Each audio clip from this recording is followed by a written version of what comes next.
ஆதியாகமம் 13. எகிப்தை விட்டு எங்கு சென்றனர்? தென் திசை. யாருக்குள் வாக்குவாதம் உண்டாயிற்று? ஆபிராமுடைய மந்தை மேய்ப்பருக்கும் லோத்துடைய மந்தை மேய்ப்பருக்கும். நீ இடதுபுறம் போனால் நான் வலதுபுறம் போகிறேன். யார் யாரிடம்? ஆபிராம் லோத்திடம்.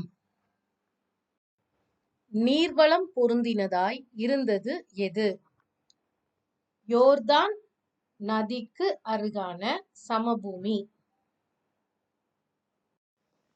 சோவாருக்கு போகும் வழி எப்படி இருந்தது?